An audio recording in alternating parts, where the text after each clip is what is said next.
Sur route ou sur rail, Triolite est un des rares constructeurs à proposer les deux types de robots d'alimentation. C'est ce que va nous expliquer Thierry Charles, qui est inspecteur commercial nord-ouest chez Triolite. Thierry Charles, quelles sont les caractéristiques de vos robots sur rail? Alors sur rail, vous avez donc une mélangeuse que vous avez en miniature derrière vous, qui est une mélangeuse donc, de double vis, 3 mètres cubes, qui est suspendue à un rail, et donc qui va donc de couleur d'alimentation en couleur d'alimentation pour distribuer le fourrage aux animaux via un tapis.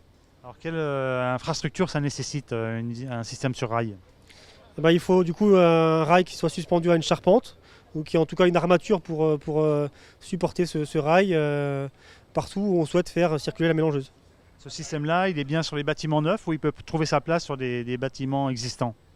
Les deux, mais c'est vrai que c'est plus adapté peut-être pour du bâtiment neuf, sachant qu'on peut aussi, dans bien des cas, l'adapter sur de l'existant. Alors depuis peu, vous avez une deuxième proposition en termes de distribution avec des robots d'alimentation sur roues. Comment ça fonctionne? Donc la machine a une alimentation électrique. Elle est reliée à un rail également, mais seulement un rail électrifié et non plus un rail de support.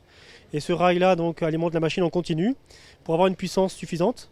Et la machine donc est équipée de roues, 4 roues exactement, 2 roues motrices et 2 roues folles qui vont donc circuler dans le bâtiment au sol.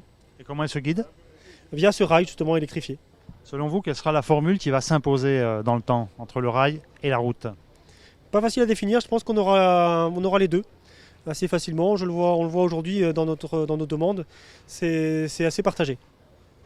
Alors là, on vient de parler de la distribution. Si on remonte d'un cran, on va parler de la cuisine et de la préparation de la ration. Qu'est-ce que vous proposez, vous, comme système de préparation de ration?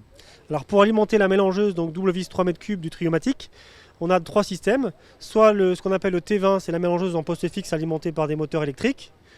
Soit donc ce qu'on a derrière nous en miniature, le T30, donc ce sont des cellules en stockage vrac qui alimentent la mélangeuse via des démêleurs, donc par gravité.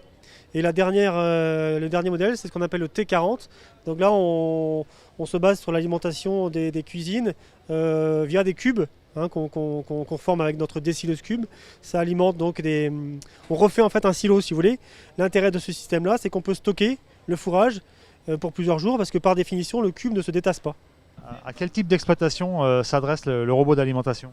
Disons qu'on a des systèmes à partir dans des exploitations qui ont environ à partir de 80 vaches jusqu'à 500. Après, notre système Triomatic peut alimenter jusqu'à 500 vaches, avec une seule mélangeuse. Parce que les éleveurs demain devront-ils faire le choix entre un robot de traite ou un robot d'alimentation? Pas forcément, il n'y a vraiment aucune incompatibilité avec les deux, bien au contraire. Un mot sur l'énergie, est-ce que ce sont des systèmes énergivores ou au contraire économes en énergie? Alors, ce sont des systèmes très économes en énergie parce que par définition, l'énergie fossile est bien plus chère que l'énergie électrique, en tout cas jusqu'à présent.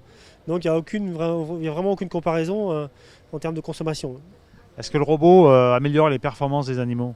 Alors oui, parce que la robotisation permet d'alimenter les vaches de façon plus régulière et plus soutenue en tout cas qu'avec une simple machine classique, traînée ou une automotrice. Donc on a des résultats zootechniques qui s'améliorent. Et qui contribuent à la rentabilité du système? Bien sûr.